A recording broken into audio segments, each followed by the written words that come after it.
Hebreus capítulo 6. Agora dificultou, pessoal. Lá no finalzinho. Hebreus. Eu vou escrever o nome de Jesus A aqui. carta que. Tá com pó aqui. Ei, nós falamos semana passada lá. Do Charles Spurgeon. Hebreus 6. Hebreus é uma carta, né, que foi escrita a judeus, né, que estavam, que haviam se convertido, né, e muitos tinham abandonado a fé, né, muitos tinham apostatado, tinham voltado atrás. E essa carta ela foi escrita, eu acredito que tenha sido o apóstolo Paulo que escreveu a carta aos Hebreus, né, que era para porque muitos tinham caído e tinham abandonado a fé em Cristo, e essa carta foi escrita para fortalecê-los, né? Para adverti-los a olhar para as coisas que são melhores e pertencentes à salvação, que é o que a gente estava falando. Ainda que as palavras fossem duras, né? É o que o texto fala aqui. Vocês já acharam? Botou em Gálatas aqui, tudo Gálatas, perdido aqui. mais para frente. Aqui, ó, Gálatas. Ainda vou manusear, tá um pouco difícil. Essa minha bênção aqui, cara, essa aqui é. Eu passo de Coríntios, passou. Não, Depois, né? Mas mais pra frente, né? Timóteo. André Deus. Ah, é que a Bíblia É, a Bíblia dele dele é hebraica. Quer aprender até embaixo. Vai. Esse menino Quando é eu estiver lá benção. nos montes lá, escondido. A minha é estudo de mulher. É? Isso Isso é chique, mano. Mais para frente. Tem hebraico e tem as. Melhor, já foi. Hebreus 6. Hebreus capítulo 6, eu já vou falar o versículo, senão vocês vão começar a ler e não vão prestar atenção no que a gente está falando aqui. Amém. Eu vou português. Então, na realidade, a Bíblia, principalmente essa carta aos Hebreus aqui, ela contém muita advertência. Advertência que a gente permaneça crendo. Porque eles haviam deixado essa instrução bíblica e das advertências, na realidade. Porque existe uma doutrina que diz assim: uma vez salvo, salvo para sempre. Não é o que os textos bíblicos mostram, né? Eles mostram realmente advertências para que a gente preste atenção, né? Quando a gente olha o capítulo 2 aqui mesmo da carta aos Hebreus, é dito assim: por esta razão, importa que nos apeguemos com maior firmeza às verdades ouvidas. E isso tem um objetivo: para que em tempo algum nos desviemos delas. Quando a gente olha para o Salmo 119, versos 9 a 11, quando Davi diz assim: a tua palavra escondi no meu coração para não pecar contra ti. Né? Por quê? Porque quando a gente abandona a palavra de Deus, a gente abandona um alimento espiritual. Então, da mesma forma que a gente tem problemas na nossa vida física, se a gente abandona a alimentação, assim é na vida espiritual. Senão Jesus não iria comparar. Nem só de pão viverá o ser humano, mas de toda palavra que procede da boca de Deus. Né? Mateus capítulo 4 fala isso, que é o mesmo texto que está em Deuteronômio capítulo 8, quando Deus prova o povo de Israel no deserto, para que eles aprendessem que de toda palavra que sai da boca de Deus é que a gente pode de fato viver. A palavra fala da prática da santidade cristã, que isso mostra que nós somos de fato cristãos. Porque Jesus fala assim: nem todo que me diz Senhor, Senhor entrará no reino dos céus, mas aquele que anda na vontade do meu Pai que está no céu. Porque a partir do momento que a gente crê em Cristo, nós somos trazidos, né, à vida espiritual através do novo nascimento e somos introduzidos numa caminhada cristã. E essa caminhada cristã, ela é chamada de as obras que Deus preparou para que andássemos nelas. Amém, gente? Amém. Quem já ouviu falar de que o caminho é estreito, a porta é apertada? Esse é o caminho que Deus preparou para a gente. Por quê? Porque a gente está num mundo de oposição a Cristo. A gente está num mundo que, Mateus capítulo 10, verso 24 e 25, Jesus fala assim: se chamaram Beelzebul ao dono da casa, o que se dirá dos criados? Não está o servo acima do seu senhor, nem o discípulo acima do seu mestre. Basta seguir o seu mestre, basta seguir o seu senhor. Então a gente está num mundo de oposição. Então por isso que a Bíblia caracteriza como sendo difícil o caminho mesmo. Só que o texto aqui aos Hebreus, ele mostra que nós temos exemplos na fé. Por isso que a gente tem que olhar para esse pessoal. Por isso que a teologia muito combatida hoje é a de Paulo. Nós temos muitos pregadores aí, de renome, filósofos, que estão combatendo Paulo. Quando você combate Paulo, você combate praticamente 90% da doutrina cristã. Então o objetivo deles é anular esses exemplos de fé que a gente tem e o caminho que a gente tem a seguir. E a palavra de Deus. Porque eles abandonaram a palavra de Deus. É aquilo que a gente falou já. Nas igrejas evangélicas, se a gente entrar hoje e ver a proporção de pessoas que leem a Bíblia, é muito baixa. Né? Então quer dizer, por isso que a gente estava mencionando sobre a igreja de Laodiceia. Cristo está fora da igreja. Cristo e a sua palavra estão fora. E eles estão lá dentro se sentindo bem. Então quer dizer, vai ter vida espiritual, gente? Não, vai ter morte. Porque vai ser desligado de Cristo. Eu estou a ponto de vomitar da minha boca. Isso quer dizer, significa, quando a gente crê, Cristo é o cabeça. Correto? A igreja é o corpo. Se ele vai vomitar, significa que a pessoa vai ser tirada do corpo de Cristo, que é a igreja. E a igreja, a gente não está falando de placa. Nós estamos falando de uma igreja espiritual. Porque a Bíblia, Jesus diz assim, onde estão 2 ou 3 reunidos em meu nome, ali eu estou no meio deles. Quer dizer, aqui agora se torna uma igreja. Por quê? Porque a igreja é um ajuntamento de pessoas que creem na mensagem do Evangelho. Agora a gente está aqui não é para se agradar ou não do que está sendo dito. A gente está para se submeter à palavra de Deus. E é o que a grande maioria não quer. E é o que a Bíblia mostrou que ia acontecer nos últimos dias.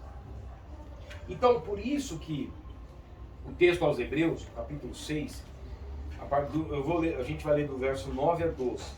Alguma tradução pode ficar um pouco diferente aí, amém? Diz assim, verso 9. Quanto a vós outros, todavia, ó amados, estamos persuadidos, ou seja, convencidos das coisas que são melhores e pertencentes à salvação. Ainda que falamos desta maneira. Para só um minutinho aqui, irmãos, por gentileza. Olha, nós estamos convencidos das coisas que são melhores e pertencentes ao quê? A salvação.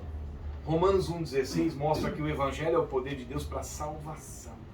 Então a Bíblia não está tratando de carrão, a Bíblia não está tratando de dinheiro, a Bíblia não está tratando de você ficar rico, a Bíblia está tratando de salvação. A morte de Cristo foi para trazer salvação. Amém? Todo aquele que nele crê não será confundido. Então, quando a gente crê em Cristo, nós somos trazidos da morte para a vida, do império das trevas para o reino de Deus. Nós somos vivificados e agora nós passamos a andar com Deus. Esse contexto que a gente está vendo aqui, ele começa a dizer assim, ainda que falamos desta maneira, porque ele está falando com pessoas que não caíram. Porque dos versos 4 a 6, dos versos 4 a 8, ele está mostrando aqueles que caíram, que foram pessoas que foram participantes do Espírito Santo, foram pessoas que foram iluminadas, foram pessoas que provaram o dom celestial e os poderes do mundo vindouro, e mesmo assim caíram. Então ele está falando agora, com vocês que não caíram, nós queremos mostrar para vocês que nós temos que ser convencidos das coisas que são melhores e pertencentes à salvação, ainda que falamos de forma dura. E ele continua dizendo no verso 10, porque Deus não é injusto para ficar esquecido do vosso trabalho e do amor que evidenciastes para com o seu nome, pois servistes e ainda servis aos santos. Desejamos, porém, continue cada um de vós mostrando até quando? Até ao fim a mesma diligência para a plena certeza da esperança.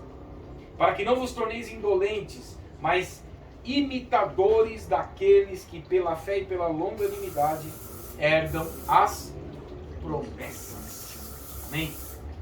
Quem vai herdar a promessa de vida eterna? Aquele que ficar e permanecer até o fim. A vida eterna está em Cristo, irmãos. 1 João capítulo 5, verso 10 a 12. A salvação está em Cristo. 2 Timóteo capítulo 2, verso 10. E Jesus disse assim, permanecei em mim. Por isso que Hebreus capítulo 12 fala da caminhada e da carreira cristã. Fala, olhando firmemente para Jesus, autor e consumador da fé. Corramos com perseverança a carreira que nos está proposta. Qual é essa carreira proposta? De salvação. a de andar com Deus. Para quê? Para que no final dessa carreira cristã, a gente possa herdar a vida eterna e a salvação que está em Cristo. Paulo disse isso na segunda carta a Timóteo, capítulo 4, versos 6 ao 8. Ele diz assim: o tempo da minha partida é chegado e eu estou sendo oferecido por libação.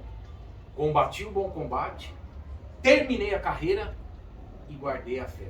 Como é que a gente termina a carreira? Guardando a fé. A fé no quê? No sacrifício de Cristo.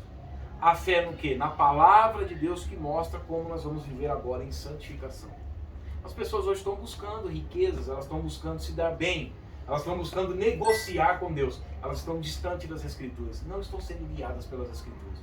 Quando a gente mencionou, por exemplo, a igreja de Laodiceia, no capítulo 3 do Apocalipse, essa igreja não está sendo guiada por Cristo, porque ela está cega. Não foi isso que Jesus falou? Você não é somente pobre, você é miserável, cega e está nua. Se ela está cega, e a palavra diz no Salmo 119, 105, que lâmpada para os meus pés é a tua palavra e luz para o meu caminho, e essa igreja está cega, é porque ela não está sendo guiada pela palavra. E Jesus falou: eu aconselho que você compre de mim colírio, para que você veja. E o colírio é a palavra. Então a palavra vem e desvenda, ela ilumina, ela abre então o entendimento para aquilo que realmente é o evangelho, porque Paulo fala que alguns pregam outro evangelho. Ele fala isso. E ele mostra que essas pessoas estavam passando para outro evangelho. E eram pessoas cristãs. Pessoas que tinham nascido de novo. Pessoas que foram conhecidas por Deus e conheciam a Deus. Pessoas que foram libertas pela verdade. Não fala: e conhecereis a verdade vos libertará. Pessoas foram libertas, os Gálatas. Os Gálatas foram libertos pela verdade e foram orientados a permanecer. Mas eles passaram deliberadamente, de propósito, a desobedecer a verdade da palavra. Que é o que aconteceu aqui com esses hebreus. Eles chegaram ao ponto de profanar o sangue da aliança. Por isso que a Bíblia diz que horrenda coisa é cair na mão de Deus. Então a Bíblia diz assim: nós temos exemplos a seguir. E um exemplo que eu gostaria de colocar, porque Paulo diz assim, Efésios capítulo 5, verso 1, fala assim: sede, pois, imitadores de Deus. Às vezes a gente não consegue, então vamos imitar um ser humano. Paulo diz assim: eu sou imitador de Cristo, então imite a mim. Então nós temos exemplos de fé. A Bíblia mostra lá em Hebreus capítulo 11, não fala dos heróis da fé. As pessoas conhecem hoje as cantoras aí, atriz de novela, jogador, ator, mas não conhecem um personagem da Bíblia. As mulheres não sabem quem é Ruth, quem foi Noemi, quem foi Esther, quem foi Maria. Não conhece. Mas sabe quem é a Anitta, mas sabe quem é não sei do que, e sabe quem é. E assiste os programas de entretenimento, e sabe tudo da vida do camarada, e não sabe quem é o personagem bíblico. E não sabe o que eles fizeram. Então um exemplo que eu gostaria, porque aqui não está falando no verso 12, para que não vos torneis indolentes, mas imitadores daqueles que pela fé e pela longanimidade herdam as promessas. Nós estamos falando de uma igreja que viveu há 2000 anos atrás numa dificuldade terrível em tudo, e permaneceram crendo. No louvor a gente cantou, não foi?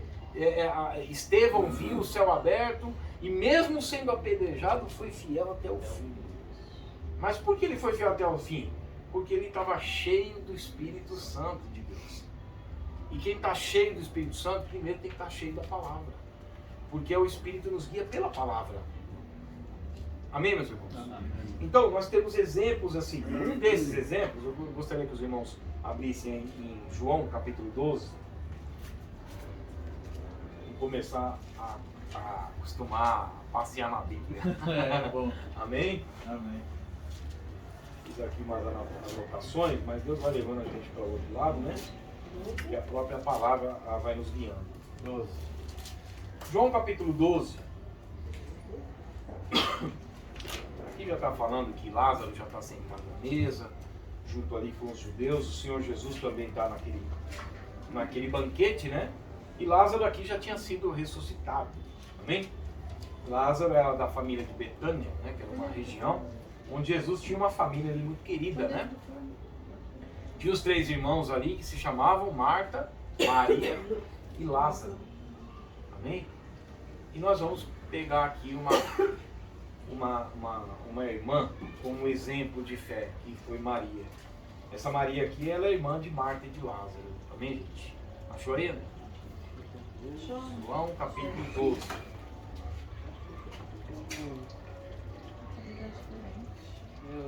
Quando não mexe, aí você fica perdido. Então, eu vou pegar feio, vou começar a pegar tudo que tá meio feio, né? Fica meio feio. Não, fica não. Não, Fica não. Fica feio não. feio quem tá Aí você desprezando a vai Bíblia. pegar a Bíblia. Pode procurar buscar. Feio quem tá Vai desprezando a Bíblia. rodando. 12. É difícil mesmo, Maria. É. Mas não tem em cima? É pequena essa letra. Marcação em cima, não tem? 12. Olha, aqui até show. E a Ronan, que é o nome de João hebraico, e o nome de João em português. Ele também tá todo. É? Não, já pegou logo. Mas acho que é Nós assim. estamos tudo humilde. É Ronan, né? Não, é o mesmo, né? É que tem todos aqui, ó. Ele fala primeiro, ó, Atos, e aqui fala Talmudinho. Talmudinho, ali, Atos, ó. É, Atos aí. Talmudinho. Ó. É, Talmud tem uns rabinos, né? Isso, tem. Mas- Vamos ler primeiro, é só voltar aqui mesmo na página ao lado, capítulo 11, no verso 32, amém? A verso 35. Quando Maria chegou ao lugar onde estava Jesus, ao vê-lo, lançou-se-lhe aos pés, dizendo: Senhor, se estiveras aqui, meu irmão não teria morrido. Jesus, vendo-a chorar, e bem assim os judeus que a acompanhavam, agitou-se no espírito e comoveu-se, e perguntou: onde o sepultaste? Perguntando onde estava Lázaro. Eles lhe responderam: Senhor, vem e vê. Verso 35, menor versículo do Novo Testamento, né? Porque tem um menor ainda no Antigo. Jesus chorou. Amém? Quer dizer, Jesus vê Maria chorar e chora. E aqui a gente não está falando de amor proporcional. Jesus amava mais a Maria, Jesus amava mais a Marta, ou amava qualquer um ser humano mais do que o outro. Porque Deus não pode ser dividido. Os atributos de Deus agem de uma forma numa unicidade. Por isso que Deus é perfeito, né? Tudo está condicionado a Deus. Então ele ama a todos. A Bíblia diz que em Romanos 5,8 que Deus prova o seu próprio amor para conosco, em que Cristo morreu por nós, sendo nós ainda pecadores. Então ele ama. A Bíblia diz no verso 5 que Jesus, no verso 5, diz assim: ora, amava Jesus a Marta e a sua irmã e a Lázaro. Quer dizer, ele amava todos. Então aqui a gente está falando agora de de 1 Timóteo 4,10, por exemplo, quando diz assim que Deus, Cristo é salvador de todos os seres humanos, especialmente dos fiéis. Por quê? Aqui a gente está falando já de pessoas que têm compromisso com Deus. Compromisso. A gente fala de galardão, por exemplo, no céu haverá distribuição de galardão, de coroas. A gente tem irmãos do passado, como a gente está falando de exemplos de fé, a gente tem, por exemplo, Hudson Taylor, que evangelizou o interior da China. Esse pessoal abandonava tudo para servir a Deus num continente do outro lado do mundo. Então Deus não vai tratar da mesma forma como trata pessoas que não estão nem aí. Tanto faz como tanto fez. Não. Ele é salvador de todos e vai salvar por meio da fé. Nós temos que nos achegar para a salvação, mas existe um dado momento em que Deus ele vai ter sim um tratamento diferente por meio do comprometimento que a gente tem. Compromisso. A Bíblia nos chama a ter compromisso. Isso não importa muitas vezes se a tua fé ou se a tua força ela é maior do que a do irmão. Mas tem que pôr, mesmo que a tua força seja pequena, empenhe tudo que você tem nessa tua força pequena. Por exemplo, Mateus capítulo 13, verso 23, quando fala que a semente que caiu numa terra que recebeu a palavra de Deus, essa deu fruto, ela frutificou a 100, a 60 e a 30 por um. Cada um tem uma capacidade, mas empenhe a tua força, mesmo que seja pequena. É como o irmão estava falando, se vai ser o porteiro, se vai ficar lá, mas que coloque todo o coração naquilo que está fazendo para Deus. E Maria fez isso. Quem era Maria? Quem era Maria? Né?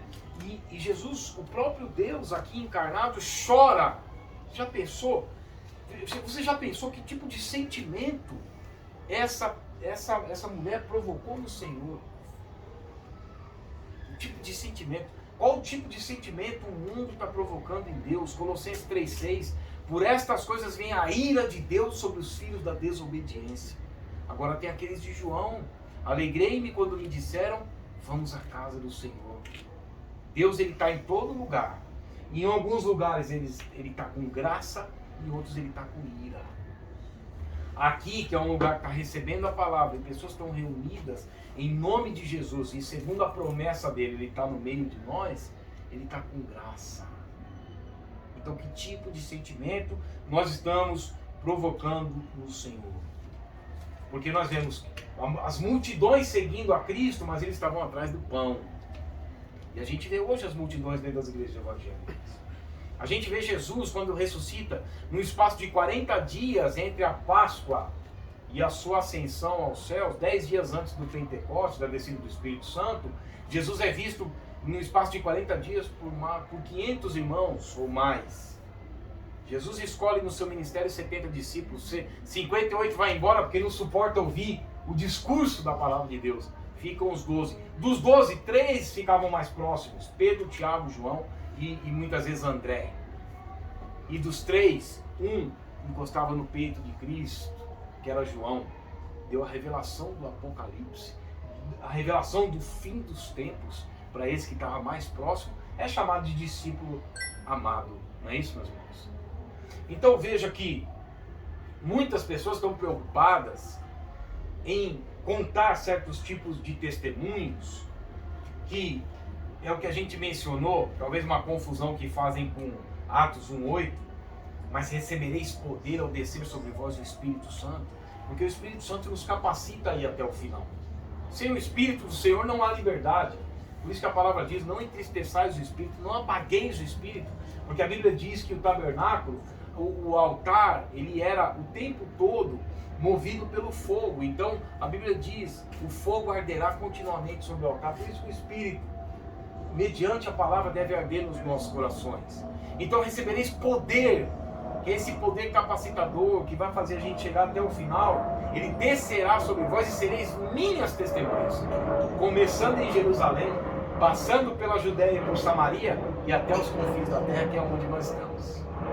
A partir de Jerusalém, que é a cidade do grande rei, que é onde Jesus passou o tempo de seu ministério nas regiões ali de Israel, e vai voltar exatamente naquele mesmo lugar, vai pisar no Monte das Oliveiras. De lá nós vamos aprender a lei de Deus. Mas naquele momento descia ali o Espírito Santo para dar poder para a igreja.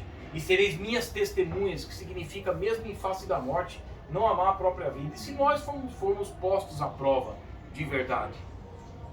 Então as pessoas estão preocupadas em contar testemunho de carro que ganhou, de fortuna, de riqueza. Qualquer bobo quer isso.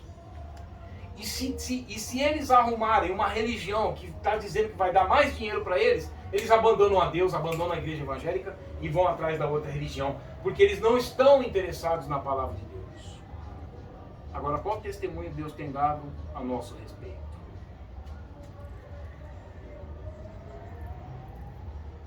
De Noé ele disse, Noé, homem reto entre os seus contemporâneos, homem íntegro, reto, Deus achou graça através de Noé, trouxe o dilúvio e preservou a raça humana.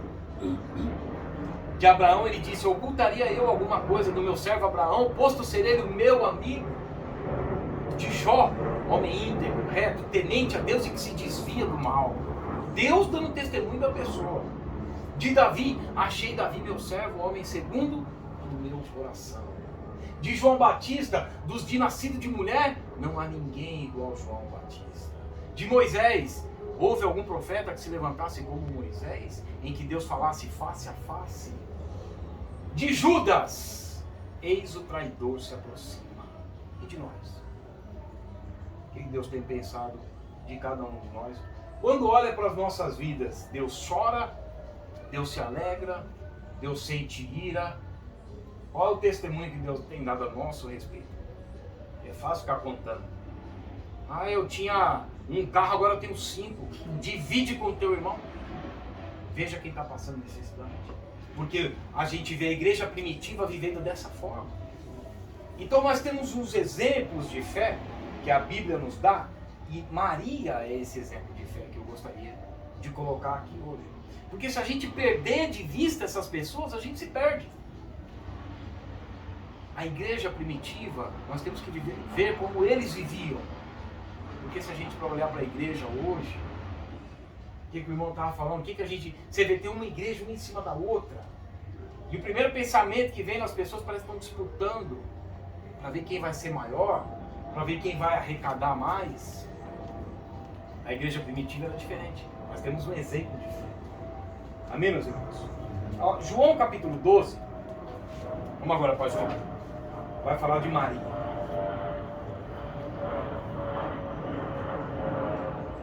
Amém? João 12, a partir do verso 1. 6 dias antes da Páscoa, foi Jesus para Betânia, onde estava Lázaro, a quem ele ressuscitara dentre os mortos. Deram-lhe, pois, ali uma ceia. Marta servia, sendo Lázaro um dos que estavam com ele à mesa. Então Maria, tomando uma libra de bálsamo de nardo puro, muito precioso, ungiu os pés de Jesus e os enxugou com os seus cabelos, e encheu-se toda a casa com um perfume de bálsamo. Amém, meus irmãos? Encheu-se toda a casa com um perfume do bálsamo. Então aqui eu tenho algumas pregações, eu coloquei 6 características, né, de que mostra o exemplo que nós temos em Maria, essa irmã de Marta e Lázaro. Aqui eu quero classificar apenas um. Esse perfume era o valor de um ano de trabalho. Correto? 300 denários, o denário era um dia de trabalho. Então eram 300 denários, um ano. O calendário lunar não é igual o nosso, então era um ano de trabalho que valia esse nardo puro. Um ano. Ela vai e joga aos pés de Jesus, enxuga com os cabelos, e o cheiro e o perfume exala por toda a casa. Aí teve um camarada que criticou, que foi Judas, né? Porque Judas, na realidade, ele metia a mão no dinheiro. Judas foi o primeiro que vendeu a palavra, né? Dentro desse ministério de Cristo, que não se importava com a palavra, e que, por isso o peso de Judas, né? Ai daquele, o Filho do Homem vai, como está escrito, Jesus veio para dar a vida na cruz. Não precisava de força, não precisava de ninguém para dar força para isso. Mas ai por quem o Filho do Homem está sendo traído. A Bíblia fala, Pedro fala que Judas se transviou indo para o seu próprio lugar. Aqui a gente vê que a palavra diz que nós somos o bom perfume de Cristo. Não é isso que fala? 2 Coríntios capítulo 2, versos 14 e 15, fala que nós somos o bom perfume de Cristo e que exalamos a fragrância do seu conhecimento por onde quer que a gente passe. Vocês querem ver um exemplo? Olha a página do lado, no versículo 45 do capítulo 11. Leia pra gente, irmã. João, eu sei para Coríntios. Só voltar. João, Capítulo 40, 11, 45? 45. Lê pra gente, por gentileza. peraí. Onde o colocaram? Perguntou Não, ele. não. Não, João, Capítulo 11. João 11. João 11, 45 é a filha. Ah, 45. E então, Tá, mudou. muitos, pois, ele é filho. Tá tranquilo, mas... Aí já. Muitos...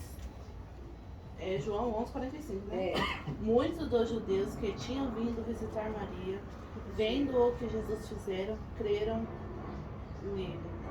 Vocês viram a representação desse perfume que encheu toda a casa e alcançou a todos? E vocês perceberam que esse perfume, ele encheu a casa e entrou nas narinas de todos que estavam ali depois de tocar a pele de Cristo? Vocês percebem o que representa isso? O exemplo de fé que a gente tem? Tocada pela palavra. Vocês sabiam que em Lucas capítulo 10, verso 38 a 42, Marta corria de um lado para o outro? Isso representa pessoas que não têm tempo para a palavra. Corre de um lado para o outro. E a Bíblia diz que Maria sentava aos pés de Jesus e ouvia a palavra. Quer dizer, a palavra já estava em Maria. Isso produz fruto, gente. E você vê que outras vidas são alcançadas.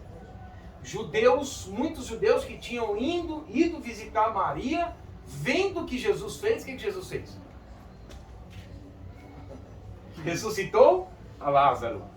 Vendo o que Jesus fez, creram nele. Mas eles tinham ido visitar Jesus ou Maria? Maria.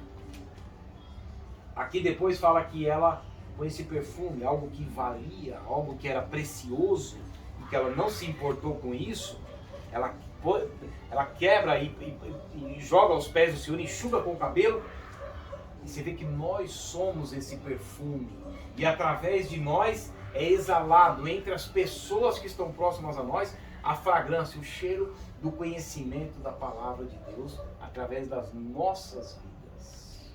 Olha quantas pessoas estão negligenciando isso.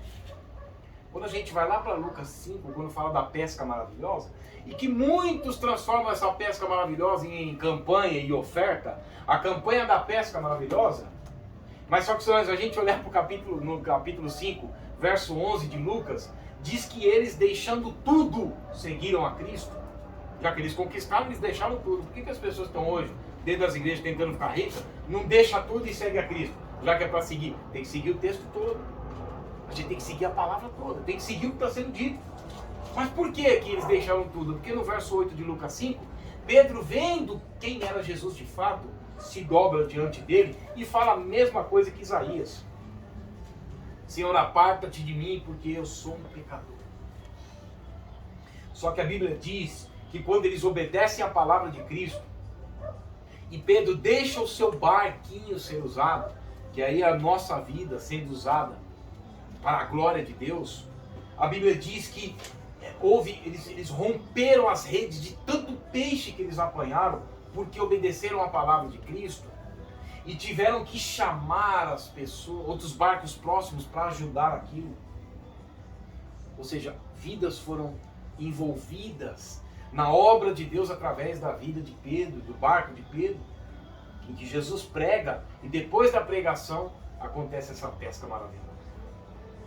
A Bíblia fala em Êxodo capítulo 25, quando Deus manda Moisés construir o tabernáculo, e Deus diz assim: a todo homem, toda mulher, de cada tribo, de cada chefe de família, que mover o seu coração voluntariamente, vão trazer para mim oferta de prata, ouro e bronze, que eram os despojos do Egito, que foi Deus quem deu para eles, quando Deus tirou eles da escravidão do Egito.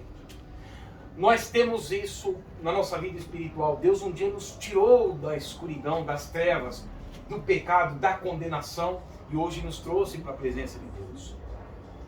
E o objetivo da construção dessas ofertas, que não era para você ficar rico, é o verso 8. Lê o verso 8. 25:8 do Êxodo. E farão um santuário para mim, e eu habitarei no meio deles. Tá vendo aí, gente? Qual que é o objetivo? É que para que Deus habite no nosso meio.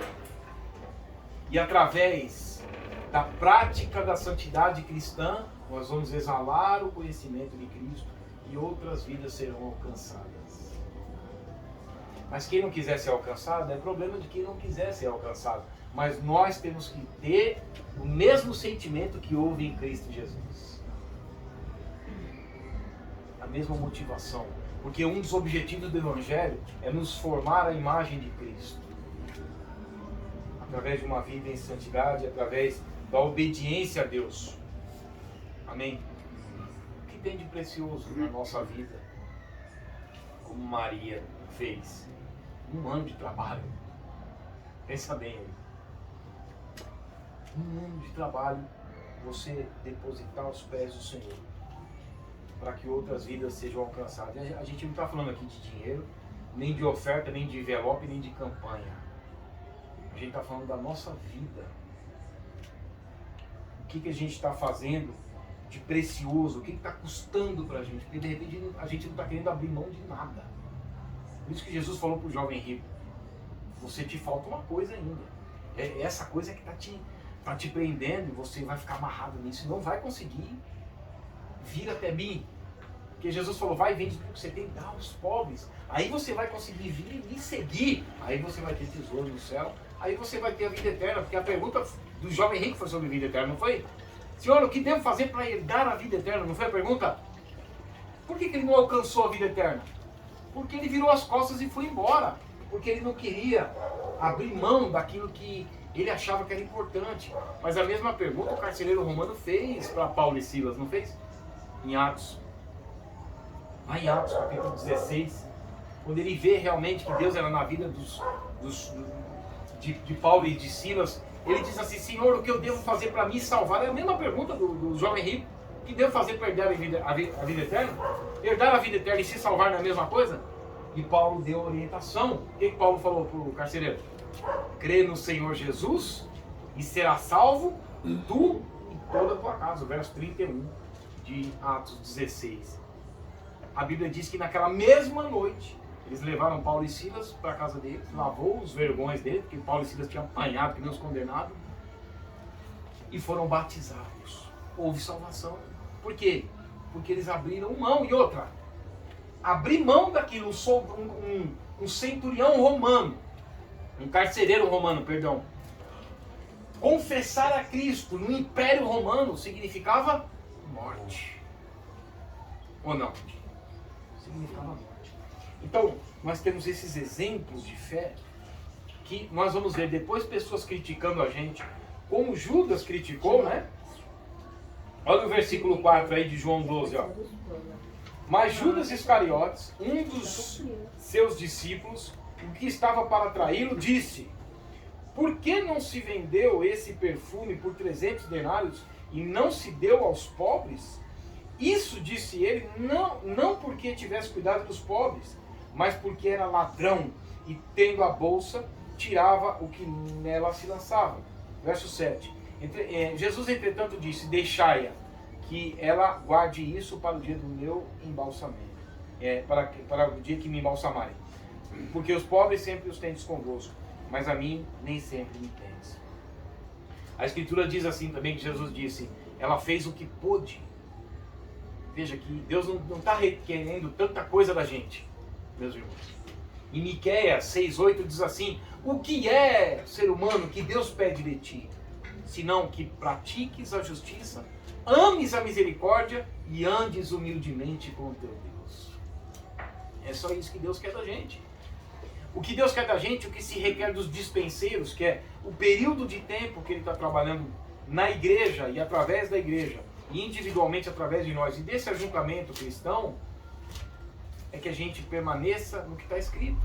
1 Coríntios capítulo 4, verso 2. O que se requer dos dispenseiros é que cada um deles permaneça fiel.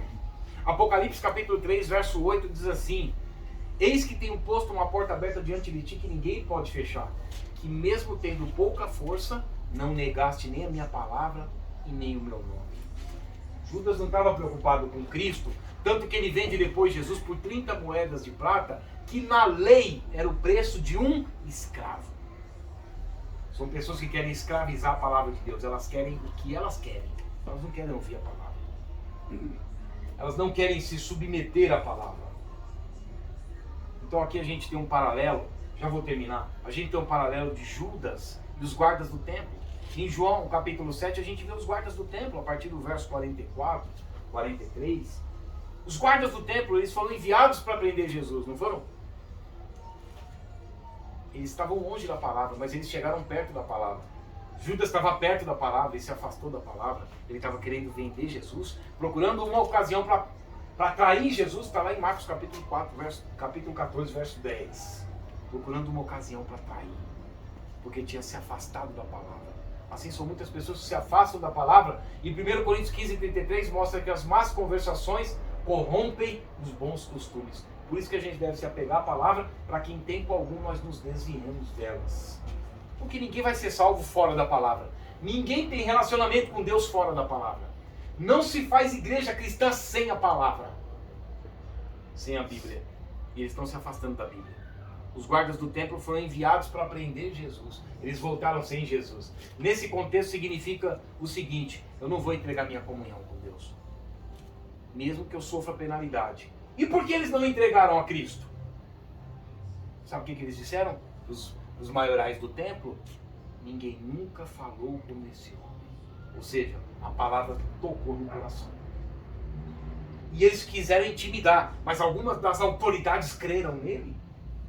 E eles falaram, a gente pode juntar com o cego de nascença, lá de João capítulo 9, que eles quiseram quiseram mostrar que Cristo era pecador, e aquele cego de nascença disse assim: se ele é pecador ou não, eu não sei. Eu só sei que eu era cego e agora eu vejo. Eu não quero saber o que vão falar. Eu quero saber que Cristo me libertou do império das trevas, da condenação e da ira de Deus, e me trouxe para o reino de Deus através do novo nascimento. E hoje nós estamos aqui e temos que valorizar isso que nós estamos vivendo aqui. Amém?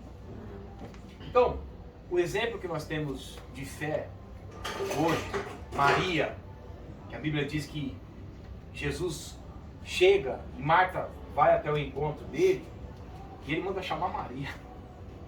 Marta foi lá, de enxerida, mas Marta duvidava. Marta não estava. Marta queria se engrandecer através da sua própria obra. Senhor, eu estou te servindo. Maria, olha aí Maria, o jeito que ela está aí. E Jesus falou: Marta, Marta, você anda inquieta e você está se preocupando com muitas coisas. A igreja de hoje está querendo ser empresária. Você anda inquieta e se preocupa com muitas coisas. Pouco é necessário. E Jesus enxuga mais e fala assim: somente uma coisa importa. Maria escolheu a boa parte, e isso ninguém vai tirar dela, que é a palavra de Deus. O que isso causa em nós? Pedro fala isso na primeira carta, no capítulo 1, verso 24 e 25.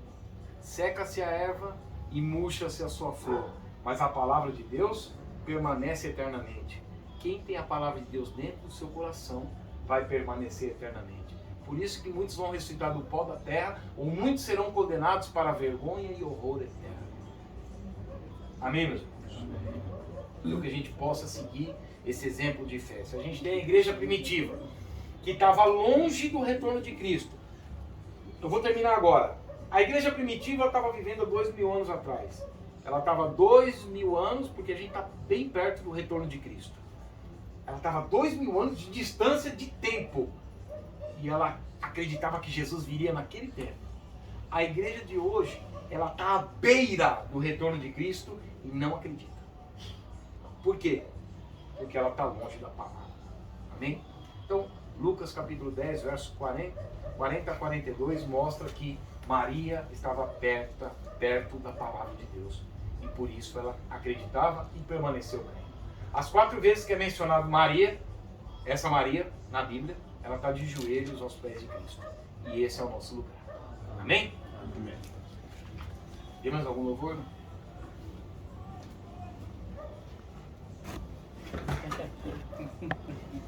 Ela pensou.